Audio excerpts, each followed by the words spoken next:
ભરૂચ જિલ્લામાં ગેરકાયદેસર ચાલતા ખાણ અને ખનીજ ખનન અને ભારે વાહનોના અવરજવરને કારણે ઘણા અકસ્માત થઈ રહ્યા છે અને ખરાબ રોડ રસ્તાને કારણે લોકો ત્રાહિમામ પોકારી રહ્યા છે। ડેડિયાપાડાના ધારાસભ્ય ચૈતર વસાવા સહિત સામાજિક આગેવાનો અને ખૂબ જ મોટી સંખ્યામાં આમ આદમી પાર્ટીના કાર્યકર્તાઓની ઉપસ્થિતિમાં રાજપારડી બિરસા મુંડાની પ્રતિમાને ફૂલહાર અર્પણ કરીને રાજપારડીથી પદયાત્રાની શરૂઆત કરવામાં આવી અને ઝઘડિયા પ્રાંત કચેરીએ આ પદયાત્રા પહોંચી હતી।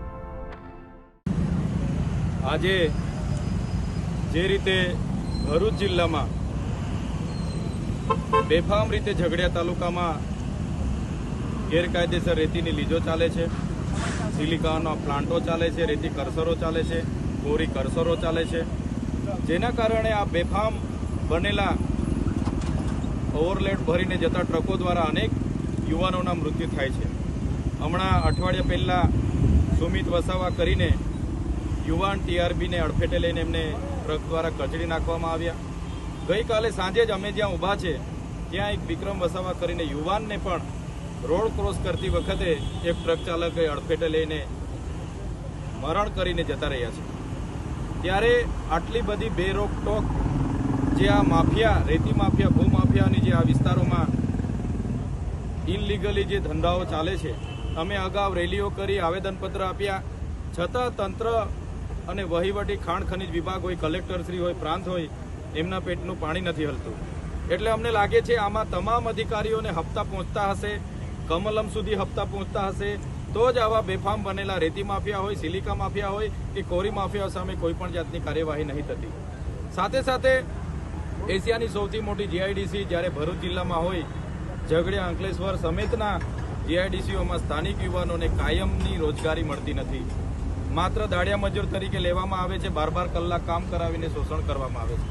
બહારના લોકોને 2 વર્ષ 3 વર્ષમાં પરમિશન કરવામાં આવે છે, પણ સ્થાનિકને કાયમી લેતા નથી।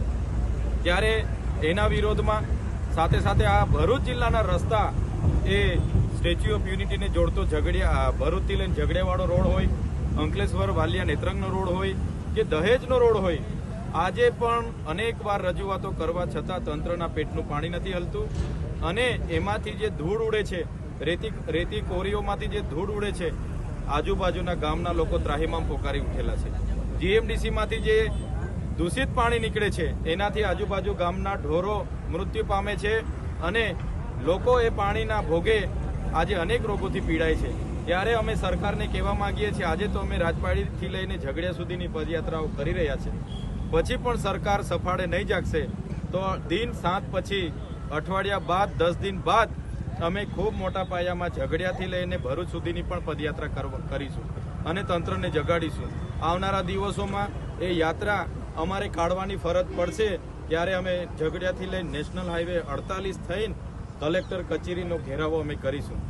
ત્યારે અમે સરકારોને કહેવા માંગીએ છીએ, આ વિસ્તારમાં અનુસૂચિ 5 લાગુ હોય, પૈસા 1 લાગુ હોય, આદિવાસી બહુલ વિસ્તાર હોય, 73 એની જમીનો હોય, તો આવી રીતના કઈ રીતના બેફામ રીતે આ રેત માફિયાઓ આવી રીતના રેતી ઉઠાવી જાય, સિલિકાઓ ઉઠાવી જાય, એમની સામે કાર્યવાહી કરો। અગર કાર્યવાહી નહીં થશે દિન 7 પછી અમે પદયાત્રા કરીશું અને કલેક્ટર કચેરીનો પણ ઘેરાવો કરીશું। ધારાસભ્ય ચૈતર વસાવાએ મીડિયા સમક્ષ પોતાની વાત રજૂ કરતા જણાવ્યું કે ભરૂચ જિલ્લાના ઝઘડિયા તાલુકામાં બેફામ રીતે ગેરકાયદેસર રીતે રેતીની લીઝ ચાલી રહી છે। ક્વોરી અને રેતીના ક્રશરો જેવા અનેક ગેરકાયદેસર કામો પણ શરૂ થઈ ચૂક્યા છે, જેને કારણે ઓવરલોડ સામાન ભરીને જતા અનેક ટ્રક દ્વારા અનેક યુવાનોના મૃત્યુ થઈ રહ્યા છે।